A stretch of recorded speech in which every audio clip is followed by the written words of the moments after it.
حضور کے اعلان نبوت سے پہلے جب دوبارہ بیت اللہ شریف کی تعمیر کی تھی نا اہل قریش نے، اب چونکہ وہ تھے تو سارے آپس میں، پر ہر قبیلہ ایک دوسرے سے لڑتا بہت تھا، تو وہ سارے قبیلے شامل تھے۔ اب جب بیت اللہ شریف کی نئی تعمیر ہو گئی تو حجر اسود نصب کرنا تھا، اس پہ جھگڑا ہو گیا۔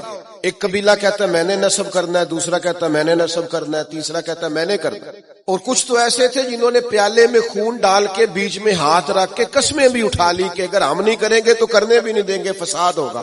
پھر طے ہوا کہ جو صبح سب سے پہلے حرم کعبہ میں داخل ہوگا اس سے فیصلہ کرائیں گے۔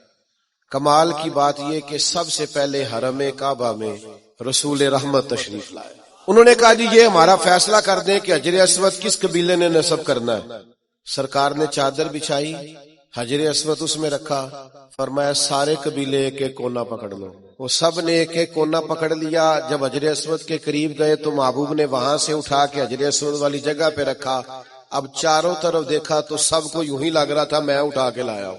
ہم تو اپنے بچوں کے بیچ لڑائی کرا دیتے ہیں، یہ کہہ کے کہ اے میرا پتر زیادہ لے کے ہم فساد ڈلوا دیتے ہیں، یہ بندہ ٹھیک ہے۔ او خدا کے بندے، سارے بیٹے، ساری اولاد ہی برابر کی، کسی نے پیسے زیادہ کما لیے، کسی نے کم کما لی، لیکن اپنا گھر نہ تباہ کریں۔ تو آپ تھوڑا موقع دیں۔ ہر معاملے میں ہر جگہ جذباتیت کا شکار ہو جانا، الجھ جانا، غصہ کرنا، حضور علیہ السلام نے اسے پہلوان کہا ہے جو اپنے آپ پہ کنٹرول رکھے۔ فرمایا وہ پہلوان ہے جسے اپنے غصے پر کنٹرول ہو، اپنے آپ کو سنبھالے سارا کچھ ٹھیک ہو جائے گا، اپنے جذبات کو سنبھالے سارا کچھ ٹھیک ہو جائے گا۔